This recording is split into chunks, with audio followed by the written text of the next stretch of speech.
Hey, it's Cascio with Free Speech Northwest. And today, what we're going to talk about is, well, there's just all kinds of things. We're going to talk about cap and trade. We're going to talk about rent control. We're going to talk about how there are clauses in those so that once they're passed, you can't undo them. Not a good idea. Bad thing. We're going to talk about the Green New Deal. We're going to talk about schools and how we're 49th. 49th! Yeah! We made it to 49th in the country. It's horrifying. And the State of the Union. We're going to talk about that too. All today on Free Speech Northwest. Hey, I'm Cascio. This is Free Speech Northwest. And we're going to discuss legislation right now with Jonathan Lockwood. So how are you doing today? I'm good. How are you? Pretty good. I'd say, let me think. Hold on a second. Moderately good? Yeah, good.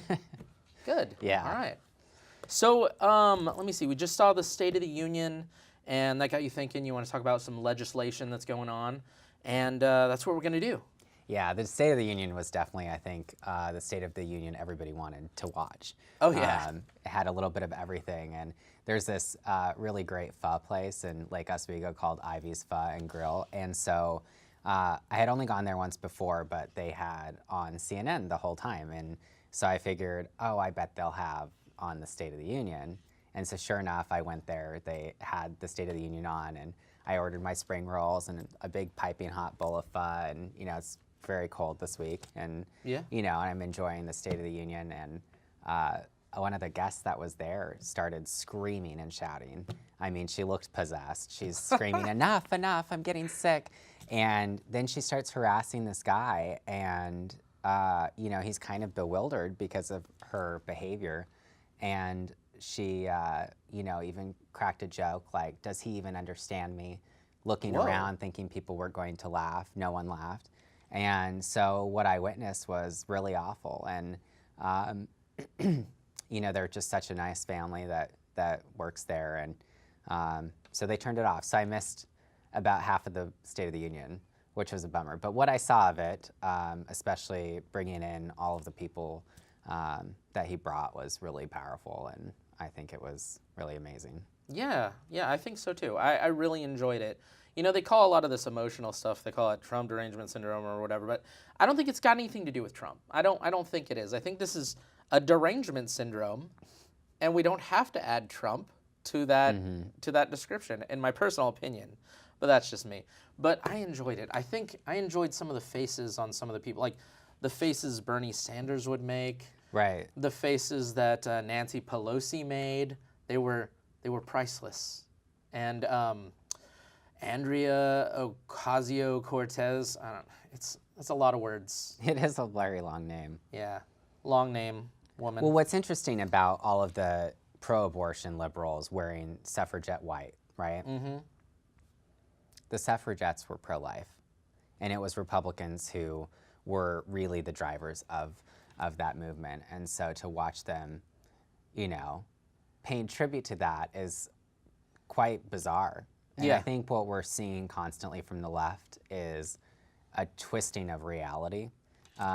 You see it in their speech and behaviors and a lot of the stunts that they pull. And so, it is just become normal, They're like, we're going to make this work for me, But what's funny is back then, during those movements and everything, there were large groups of people that were wearing white, like all white. Mm-hmm. Yeah. So, I don't know. It's crazy. Like, really going for the throwback. Yeah, they're really going for the throwback. Exactly. They're using, and then a lot of memes are really referencing what I'm talking about.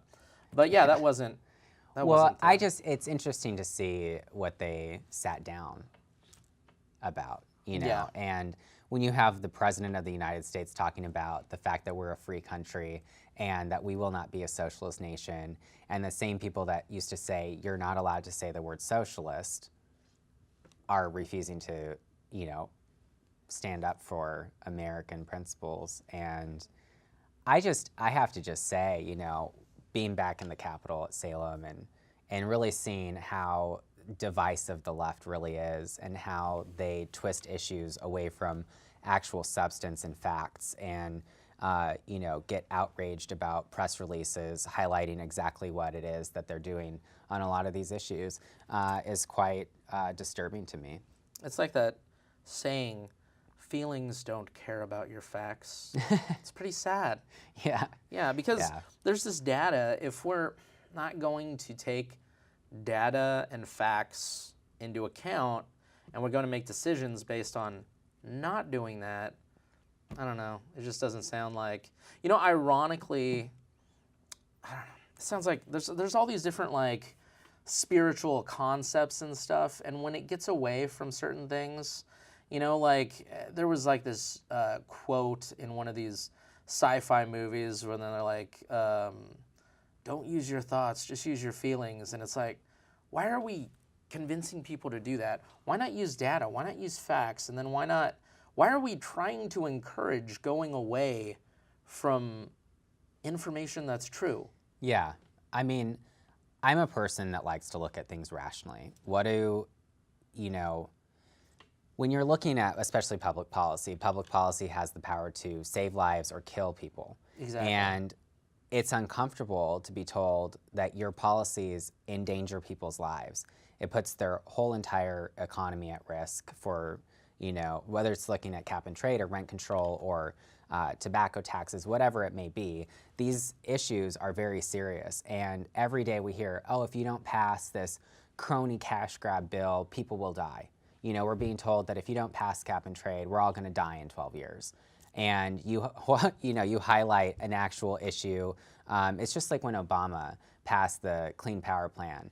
It was said that we'll save lives by cleaning the air, so people with asthma will save, X amount of lives. But when you really look at the government and all these other organizations' own numbers, which they use what's called the health to wealth connection, and you stack that up against their own policies, you will actually kill more people than you will save. And that's just what facts say. And so, if you're talking to the party that has no problems fear-mongering and scaring people, that if you don't somehow make free abortions all the way up to post-term now, late term isn't even enough, Yeah. I don't really want to hear it. I don't want to hear that you're not allowed to say what these policies do, or that it's somehow inappropriate to talk about the actual issue at hand. And that's unfortunately, and a lot of Republicans will fall into this trap of like, oh, we have to be so and so nuanced and listen to the refs that are wanting the other team to win. And if your opponents are telling you, don't say this instead, why would you listen to that? It's the most foolish thing that you could ever do. And I have a record of winning on issues. And Republicans in Oregon, we have a fight facing us. I mean, we're in the super minority. We're seeing all of these things on cap and trade and rent control especially. Those are the two big things right now being pushed through the Capitol. They are not even allowing Republicans to be a part of the process. And on rent control, no amendments are even being allowed to be put forward. And let's define these for the people who maybe they don't understand completely what we're talking about. Idea. Cap and trade. Can you describe to me how you would define cap and trade? Yeah, so cap and trade or clean energy jobs or, all these other names they come up with, a Green New Deal. Really, essentially all it is a new energy tax. And it actually has in it a gas tax, which, there's all these different names for it, but at the end of the day, it's a tax. And the Democrats are saying it's not a tax. It's not, to them, a tax increase because they're just manipulating all these things around, but it's increasing the amount of revenue the government's going to take in. And the way they do that is by capping the amount of carbon that's allowed to be put out. And then you'll basically have to pay indulgences to the government to not get in trouble. Another term for that is pay to pollute, isn't it? Right, yeah, exactly. They've become pollution pimps. And what we're seeing is pollution profiteers really raking in all this cash. And so what ends up happening is the cost of living soars for virtually everyone across the state. This is not just a rural issue. A lot of people fall into, because there is a rural-urban divide in Oregon, but it's not just rural Oregonians who are going to get killed by this tax hike. It's going to be people in the cities, people in the suburbs, people on the coast, people in Southern Oregon, and all across the state, pretty on virtually every economic level, even people that are very well off, you know, they have a lot of overhead costs that are also going to become much more expensive. But then that's going to pass that cost down. Oh, of course. Yeah. And the people that pay the biggest price really are the most vulnerable people in Oregon. And that's why they are pandering to them. They're totally pandering. And, you know, they're saying that this is going to help victims of climate change. There's even funding in the cap and trade bill to provide subsidies for people who are struggling with mental health issues because of climate change. Well, what does that really mean? We don't know what it means. Mental health issues because of climate change. People, you know, illegal aliens are going to somehow wind up with subsidies. Crony companies, union, you know, affiliated companies, all these things. It's a big, all it is going to do is criminalize carbon use, fine carbon use, take all that money, put it into a honeypot. You might as well call this thing the Sylvia Hayes tax. It's corrupt. It's totally corrupt. It's a cash for Democrat reelection program and virtually nothing more. Oh, man, that is terrible. That is so sick and sad because they're taking like the general population, general public, and they're saying, hey, you know what? Pollution's bad. It's morally bad and sad, and we need to pass this legislation. Well, and then this legislation, what it's going to do is it's just going to make you end up, they're not going to stop the pollution. They're going to make it to where you're fined. So it's just going to cost more money for more carbon, right? Right, and you can say the same thing with the tobacco tax. You're not really getting down to the root issue. People are going to smoke, they're going to pollute, and all you're doing is taking money from them for doing so. And I have a moral problem with that. I think that most people would have a moral problem with Democrats basically exploiting the people to politically benefit well-connected firms and you know, all the rest. But they don't seem interested in slowing this thing down and allowing Republicans to be a part of the conversation of, you know, because to the chagrin of some people, you know, they're like, why would you try to make a bad bill better? Well, because it at least will be better than what would come out if you just did nothing. And so there is room for people in the party who can play a role to make, you know, a monstrosity a little bit less of a monstrosity. But, you know, the thing is being in the super minority, you know, basically they're handcuffed. They are not allowed to run amendments and really be involved in the process. You're basically cutting off hundreds of thousands of Oregonians from the legislative process. And people may have overwhelmingly voted for Democrats, but that doesn't mean that they voted for everything they're going to get this session under a total partisan supermajority. It's sad. It's scary. They don't know what they voted for. They thought they voted for morality, you know, because that's what they keep getting fed, morality. This is moral, but the bill's being passed down to you because it goes to like a corporation or something, and they have to manufacture these goods, right? And so they have to charge more because it costs more for them to do what they've already been doing. So you're going to pay for it. You know, you end up paying for this. So, yeah, I mean, it's rather ridiculous to watch people who rail against corporations figuring out ways to hook up corporations with more money at the expense of taxpayers and workers. And so, you know, I just, what they're doing is very predatory. A lot of the people that you saw out at the Capitol, they got like 700 people there. They're very well organized and they're very well funded. Now, Renew Oregon is a dark money group. So as much as the left rails against dark money, they seem to be very excited to spend it. And they, you know, it was very well done. I mean, the signs were beautiful, like all of this. I mean, it was manufactured. And you have a lot of people in there, you know, people who honestly seem really cool and friendly and for the most part. They think what they're doing is fighting climate change. Yeah. And they're being exploited by Democrats and left-wing special interest groups and by the politically well-connected corporations that are going to cash in big time at the expense of Oregonians who don't have a say. It's sad. What can they do? What can anybody do? What can any of the citizens, what can any of our, Republican people in legislation and everything, what can anybody do? Yeah. Is there anything? I mean, really all we have is the power of the microphone, and people need to go to the Capitol. They need to talk to their representatives and senators. They need to call.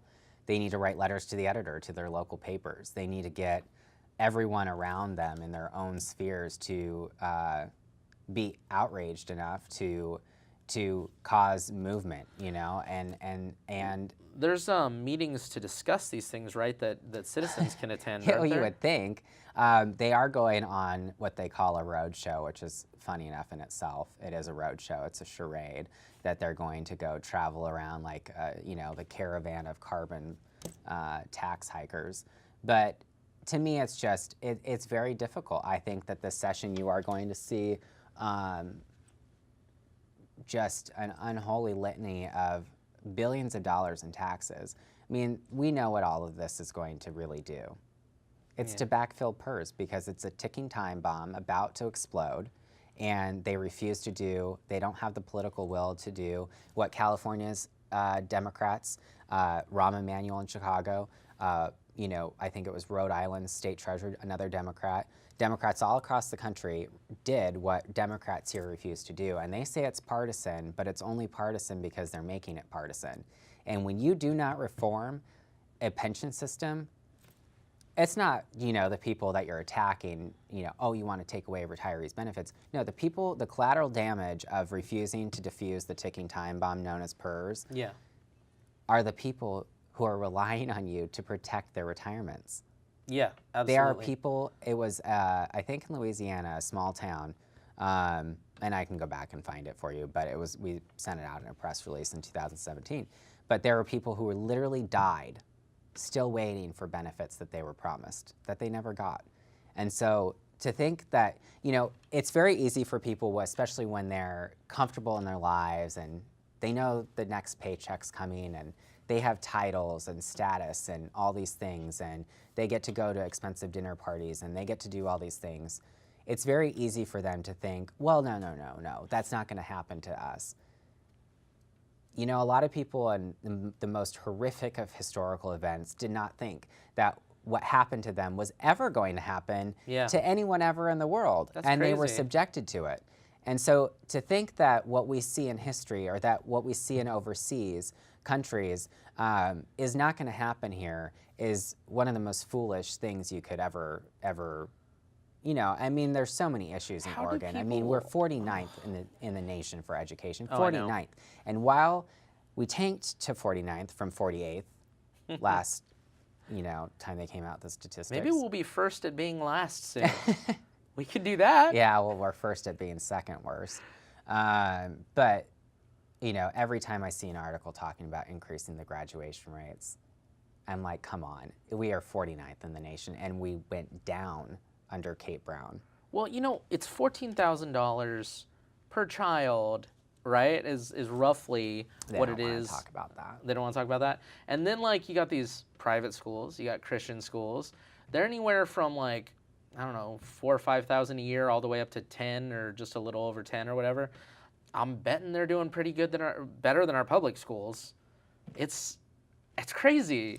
Well, and there are many schools in Oregon that are actually, much higher than, statewide averages across the nation. Like there's schools in McMinnville, all over the state that are doing things right. So why aren't we looking at those districts and replicating what they've done well in a lot of the other schools? And if you look at Portland Public Schools, the disparity for students of color, it's horrific what they have allowed to happen to those students. And you're restricting them from really reaching their full potential in their entire life. Like your education, especially during, the earliest formative years and then probably, high school years, really determines the course of your life. It's discouraging. And so, you know, when you look at, you know, people in those communities' lack of home ownership, that's also another problem. Home ownership is a great equalizer. That's why it's a problem for millennials, that they're not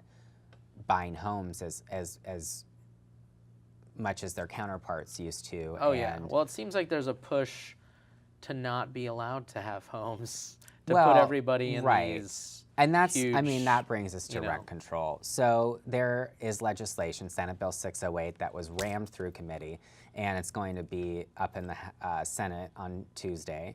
But rent control is going to pass. There's no stopping it. It's statewide rent control. We'd be the first state in the nation to deliberately destabilize our housing markets.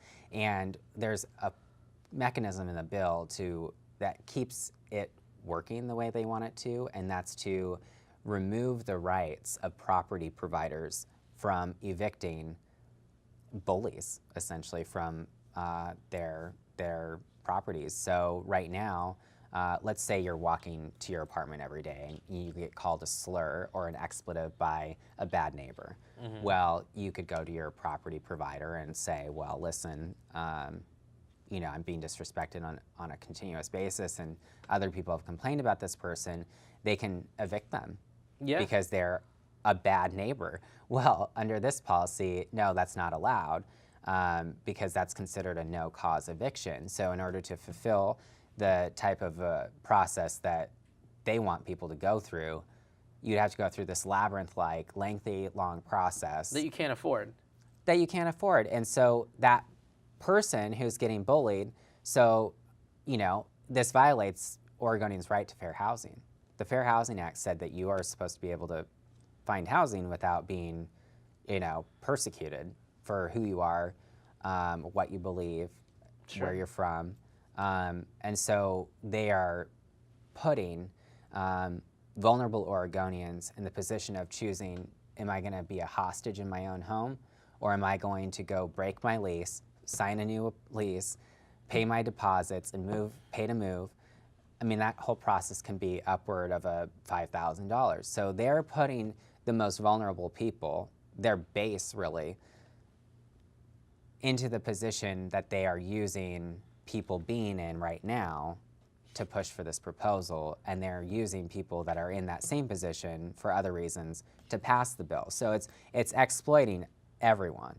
And, you know, it's one of those things is that, you know, when the ramifications come through, they'll say, well, this is because we didn't go far enough. This is because we need to do this. And that, well, just it's a self-perpetuating cycle. Absolutely. And it's like, we know where the road of good intentions More leads, taxes so would fix that. It's not ever going to work. And so what they're doing with cap and trade and rent control and raising taxes on tobacco and raising taxes on, you know, it's like a turnaround and breathe tax.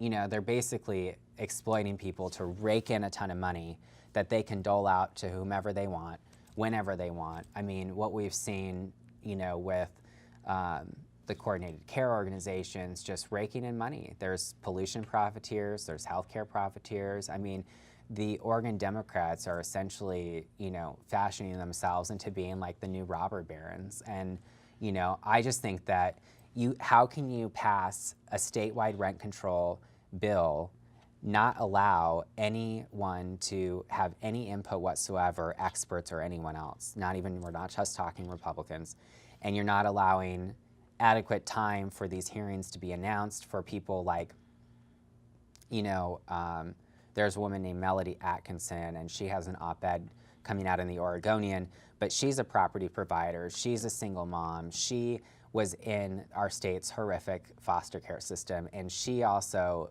knows what it's like to suffer with housing insecurity and all these issues.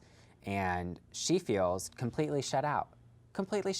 Yeah. And so she has 2 kids, and she has all these responsibilities with her job.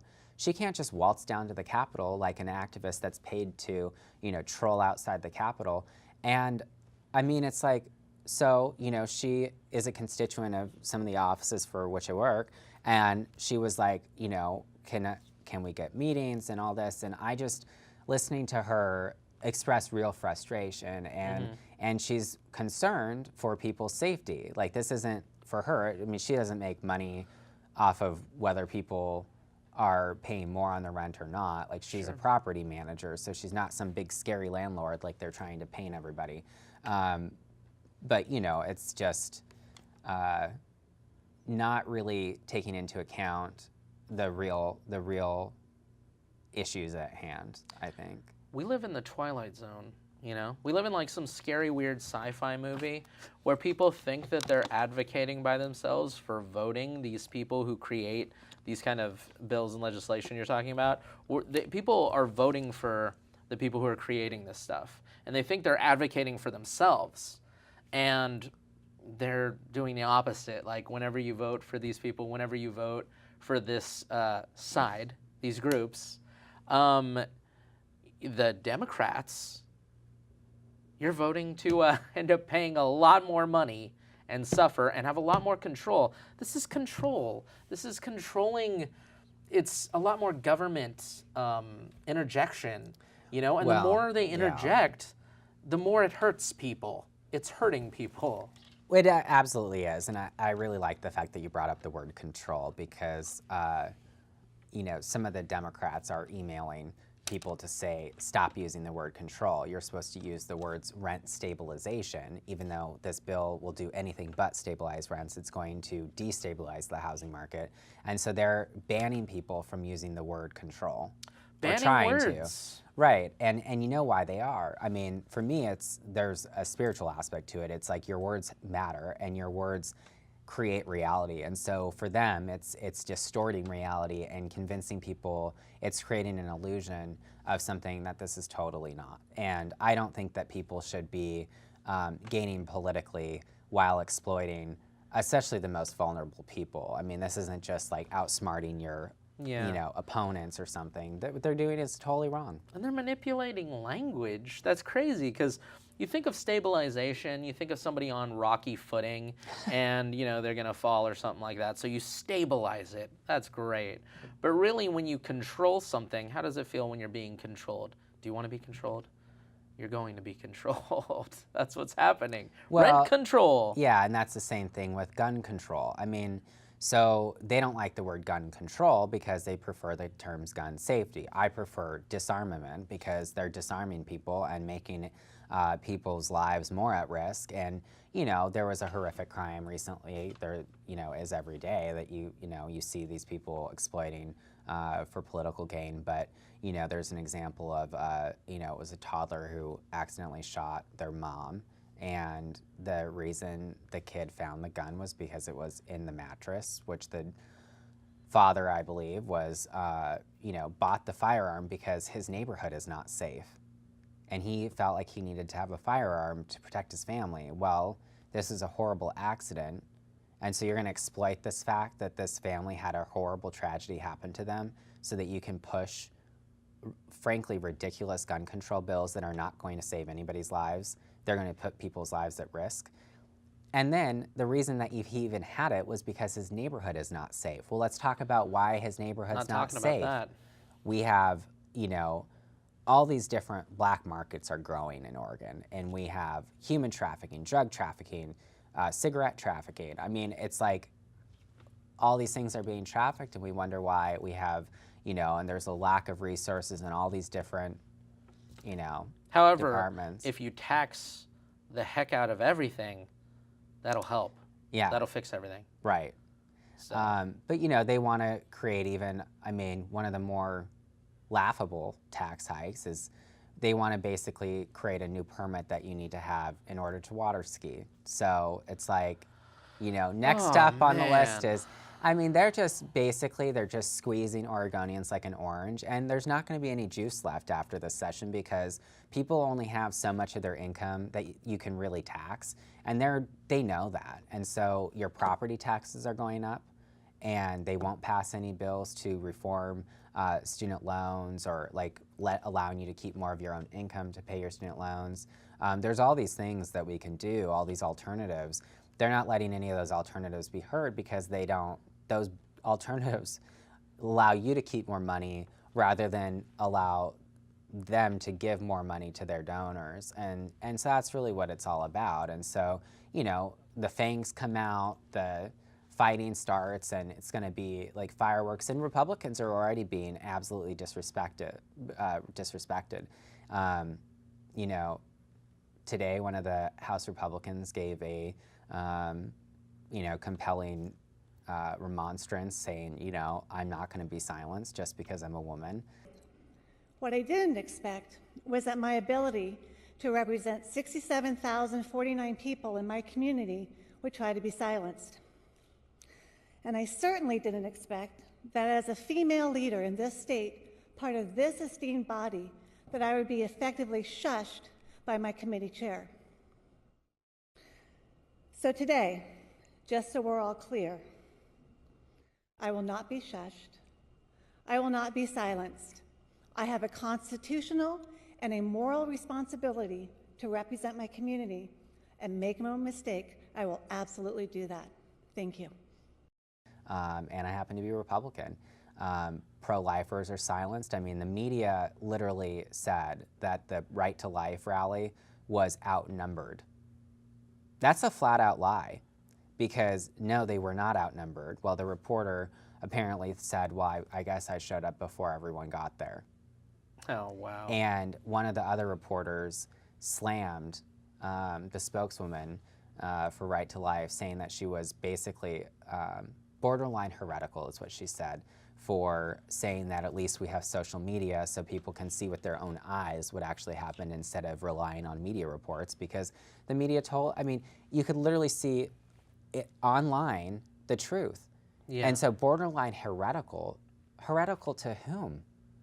I mean, that doesn't even make sense. And so what we're dealing with, I think, is really sick.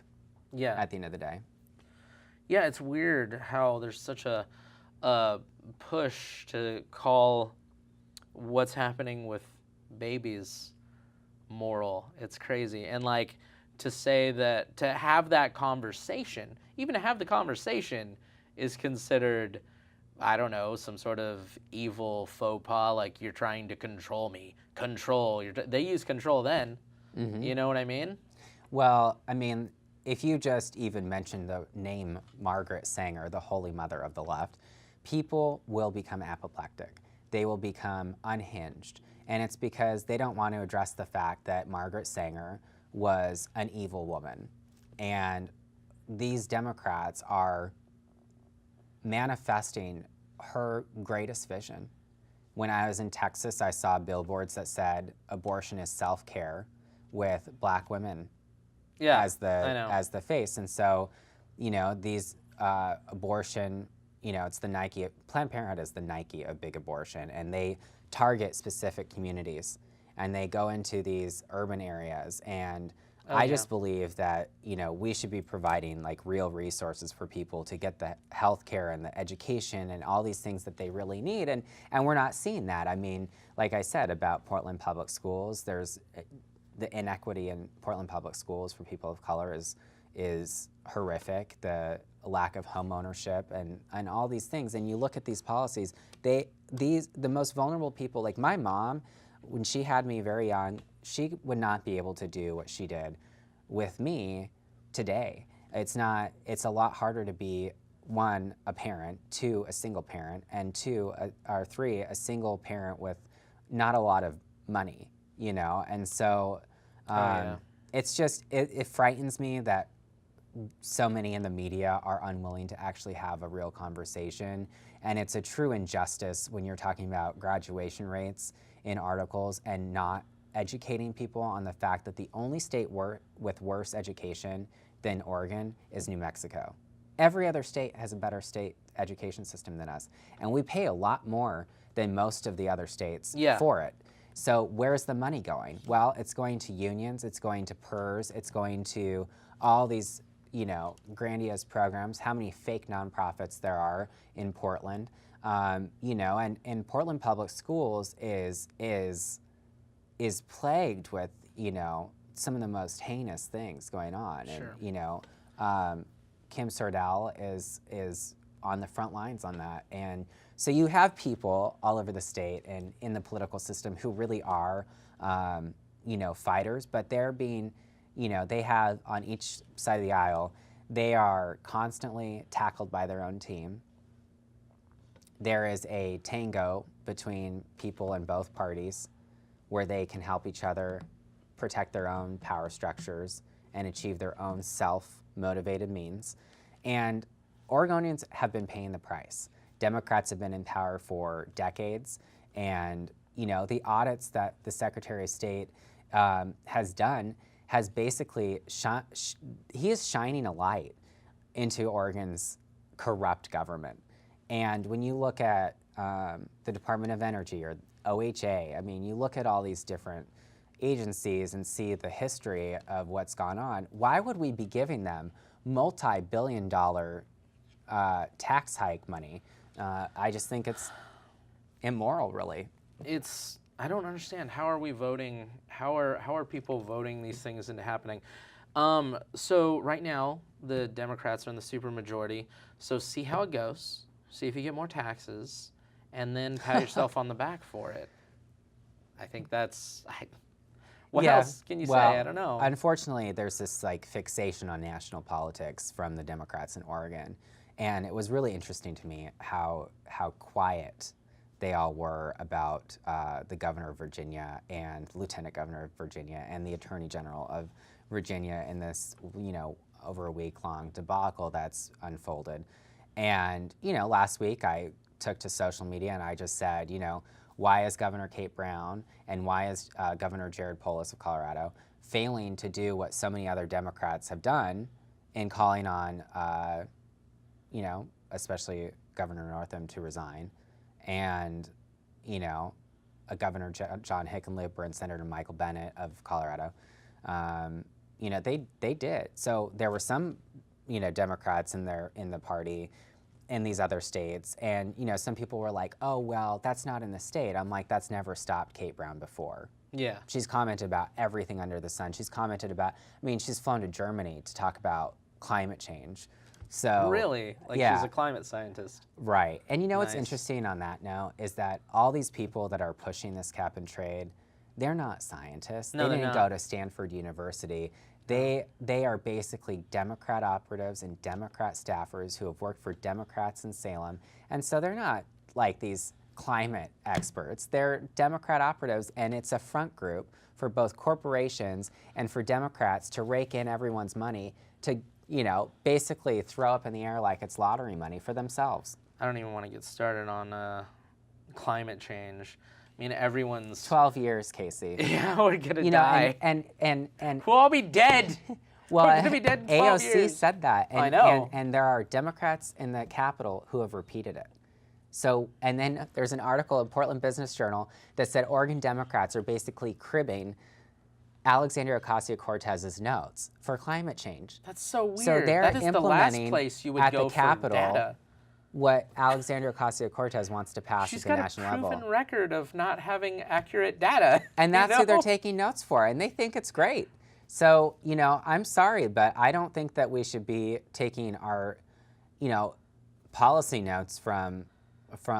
They should get drink recipes from her. in the release that went out today from her office, it even says in it that they want to create economic and environmental, justice for all, and to include funding for people who are unable to work and also unwilling to work.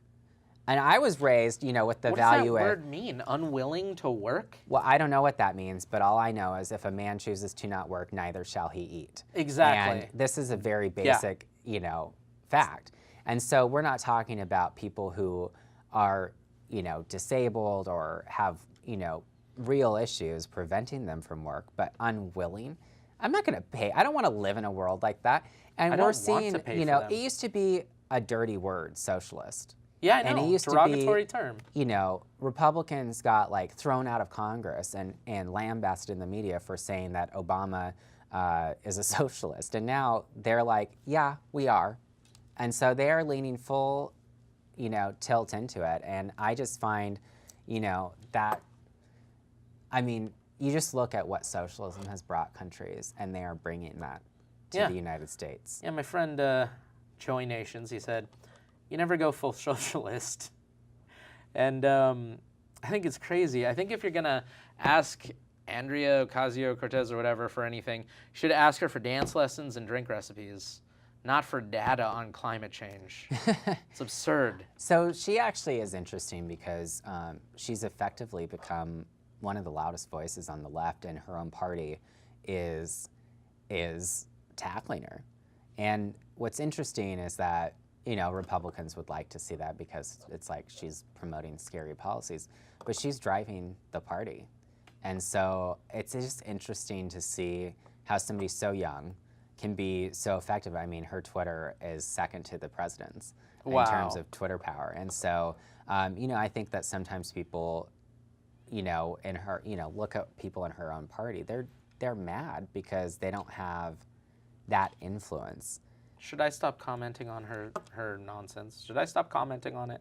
Well, it's interesting. It was some on the far right that really helped amplify her to the position that she is, including, I would say, Ben Shapiro was one of the most effective. Mr. Catcaller. Right. I mean, he was instrumental in her ascent, and so often I think that you can look at the right for some of the problems we create for ourselves. But I don't know. I think that, she's passionate and she's doing her thing, and she was voted to do that. I mean, same thing with Senator Shamia Fagan. People can stomp their feet and scream and shout that she's ramming through rent control, but that's what she was elected by her constituents to do. Yeah, you're right. And so, but we also have to look at that and say, okay, but Republicans were elected for a reason too, and that's to fight back. Yeah. So, I don't know where this idea comes from that if you,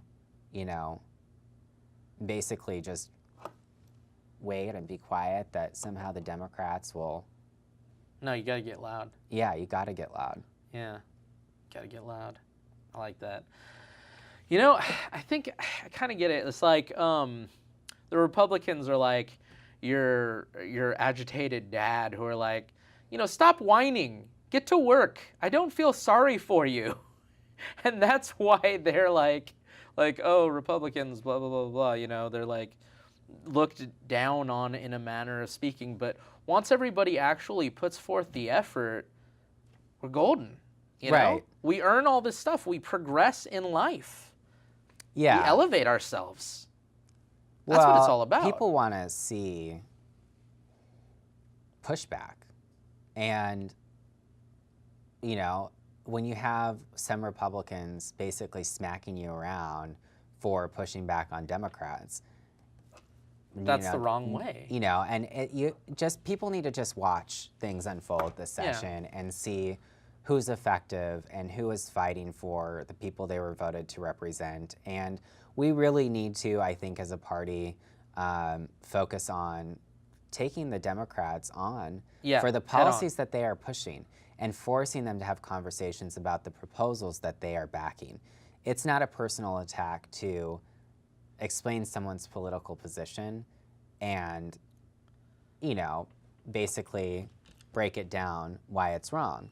To be honest, usually the personal attack is the response you get for doing so. Yeah, to be honest, they're not willing to do that, and it's upsetting and it's sad. You have to actually find them and abruptly corner them in order to have these conversations or something like that. And not that corner them, but I mean, you have to come from the side and go, hey, I got a microphone, I'm gonna ask you a question. And no comment, no comment, no comment.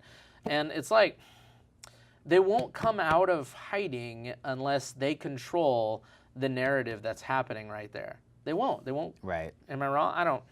Well, it's just the first 2 weeks of session, it was all about guns. Well, it was about guns because, key legislators forced the conversation and blasted it out to all of their constituents, and then people took to social media, and you have influencers on the social media scene basically amplifying this, and the dynamics of all of this working together raise up the issue.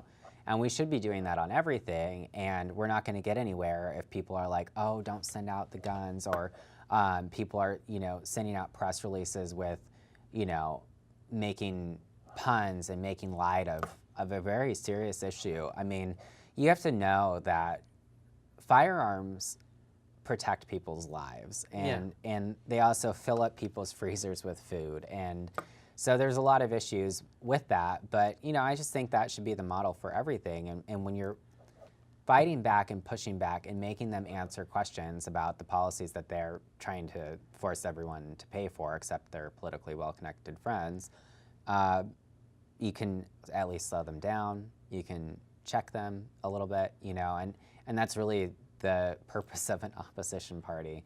And Republicans have taken back other states. They have taken back chambers of legislatures in landslides, but it's not done by backing down, and it's not done by, sending out gobbledygook word salad statements. It's very pointed, very factual, very supported by studies sort of releases, and that's what I think you'll continue seeing, at least from people who are taking this fight seriously.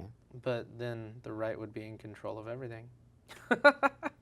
Well, I mean, we need people that have the ability to punch back. To do so. Yeah, and that's what I wanted this show to be. I want people from both sides of an issue to come here and discuss it. I like to be some nice facilitator, hear both sides of a perspective of a view, on a topic. But I can only get you to show up. Well, I mean, I hope that more people start coming on your show, because I think that, we really need every forum possible. And, whether, even if you're only reaching, let's just say, one person, or reaching 5 million, you should do it all, everything in between, because, I meet people all over the state when I go to different functions, and when I should really say mostly the Valley. I don't go out to Eastern Oregon as much as I'd like, but, I am going to Redmond here in just over a week to meet with gun manufacturers to talk about the rally on the 23rd, which I think will be really exciting. I just emailed them the other day. Yeah, so, but I go places, and, I spend a lot of time in Portland, and I just talk to people. It's like I don't know if it's like, sometimes I feel like I'm constantly focus grouping. I want to hear what people are saying and what people think, and it's a good way to really get a sense of what non-political people are thinking and seeing, and it's like, for me, it seems pretty easy to kind of build up a rapport with somebody, and then kind of talk to them about issues going on, and people are not as left-wing in this state as people think, even in Portland. They're just not. They like their rights and freedoms. They're not getting the information they should be getting. They are not getting, I mean, the OPB article that came out on cap and trade said that the legislature is treading carefully on cap and trade. That is a factual lie, in my opinion, because they're ramming it through. They want to be able to sign it on Earth Day. Wow. And they want rent control to be signed by the end of the month, so they can have an early win. And so this is all a big PR show for them, and that's a huge problem. And so when you have the media, basically, actually, I guess I would say the Statesman Journal has been very, very fair. The Statesman Journal did an article about how basically the Democrats are basically kicking to the curb Republicans during the rent control conversations, and really well covered how disrespected some of the Republican senators were. And so, it'll be interesting to see how the media develops. I know there's a new publication, the Salem Reporter, and my hope is that we can have real conversations, just like, during the 2017 cycle, we had a conversation about what exactly their reproductive health care bill really was, and it was making every taxpayer pay for free abortions all the way up until delivery, for even including illegal aliens. You know, if we hadn't, you know, smacked back in that moment. And, you know, it's just like with when NARAL had the abortion ice cream parties, and I, you know, pitched it to the Daily Wire, and it became national news, and, you know, Republicans were like, oh, we shouldn't be talking about that. It got them to shut up for 2 weeks. They left Newt Buehler alone. So I wasn't even working on his campaign and was still helping him out. But, you know, we have to constantly explain what they're doing. And some people on the right are really angry, and so that shows. Yeah. And it's not, you know, I'm not criticizing them because they should be angry, but that's not enough. But then, you know, doing a tango with them isn't really going to get us anywhere either. There has to be effective, you know, messages coming out and allowing people to do what they're best able to do. You know, you're going to have members that are very able to negotiate with them, and then you're going to have members that are better at, you know, pushing back.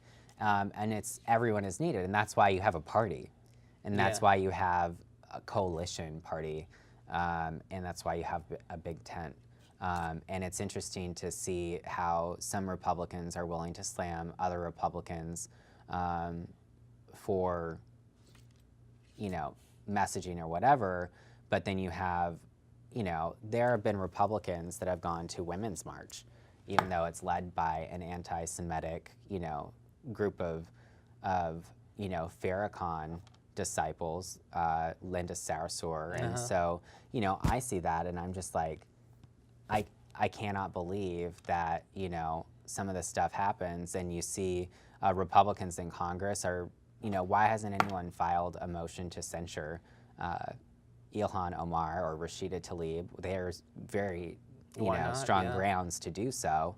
And, you know, people want to police other speech all the time, but you know what? Nancy Pelosi is now the Speaker of the House, and Maxine Waters chairs the, you know, Finance Committee, and Ilhan Omar is on the Foreign Relations Committee, and, you know, all the rest. Maxine Waters' speech is scary. Yeah, I mean, she's like It's stirring like up violence against Republicans, and then you have Nancy Pelosi barring Congressman Scalise from testifying on gun violence after he was gunned down by a Bernie Sanders supporter. So I don't want to hear about policing speech when we have a left that's totally unhinged and at the detriment of Republicans' lives. You have people being censored on social media. So you're not allowed to participate in the process. You're not allowed to be on social media. Where are you going to go? And so it's there's a systemic demonization of Republicans, and you know, when they're saying that the MAGA hats are the new white hood, and the MAGA hats are you know, all these things that they said. I mean, it's disgusting, and you have kids being demonized. I think the woman's white suit is the new white. Well, I just look at what happened to the kids, the Covington kids. I know. And it's called face crime. Yeah. When you're not even allowed to smile. Yeah, that's not. You know, it's from 1984. Okay. And so when you know, there was one person who I'm friends with, you know, was just like, oh, you know, the kids shouldn't have been doing, you know, smirking like that. I heard that too, and that's so crazy. I took my, you know, thing, and I said, how long would you sit there and take that? That kid didn't know what to do. Yeah. So he smiled, and it's now a crime. And then, you know, like what they did to Cavanaugh was just abhorrent. I mean, it was evil, trying to crucify Cavanaugh. And, you know, they went out with this story in the Washington Post, and everybody else, all the usual suspects, just ran with the story. And it was uncorroborated. Well, guess what the lieutenant governor of Virginia said? I can't believe the media would run with an uncorroborated story. And he also said in an interview that was 100% consensual, and it couldn't have been further from left field unless it came from Mars or something to that effect. And, you know, that woman basically said, I met him at the DNC. We were mutually consenting to kissing, and then he forced her to go further than that. And that's a tough place for her to obviously be, going to the media about a political figure. Yeah. And the Washington Post basically just said, you know, they wouldn't run with it. And now it's come up in this debacle that's unfolded in Virginia, and, you know, people are putting partisan politics over really people. I mean, profits before people, and I just find it, you know, and you're going to demonize people for talking about this stuff factually and truthfully, and then you have, you know, people on your own team tackling you for it. I don't know. I mean, I just think that Republicans, really anyone, I would say if you're a Democrat, you know, Kim Sordell, you know, she has proven that when you stand your ground and you have the facts and you're right, there's not much people can do about it. Yeah. Except complain about, oh, the tone or the harshness. It's like, let's move away from tone and on to substance, and those people don't have any. That's well said. Well stated. So, look at the facts, you know? It's not all about your emotions. We need to really look at the details, look at the facts, try to get the whole picture, okay? Not just the 5-second news snippet that comes out instantaneously. Maybe get a few sources, you know, am I right? Maybe more than one source. Yeah, you would hope. Yeah, and maybe even sources from two different kind of, like, maybe a conservative news source and then maybe also a liberal news source, like both sources, you know? I don't know. Look at both, get the data, don't jump to conclusions. But there's a lot going on. You got to pay attention. I think that's the important thing. You got to pay attention right now, cap and trade, rent control, and it's all going on whether you like it or not. So definitely be there, be vocal, pay attention, and get all the facts, right? Yeah, and I mean, show up to the Capitol. Anyone can show up. Anyone can show up. It's rather easy to show up. Even you can even show up. But all right. Yeah, well, it's been a great show. Yeah, of course. All right, I appreciate you coming on. Yeah, and thanks for watching Free Speech Northwest. All right.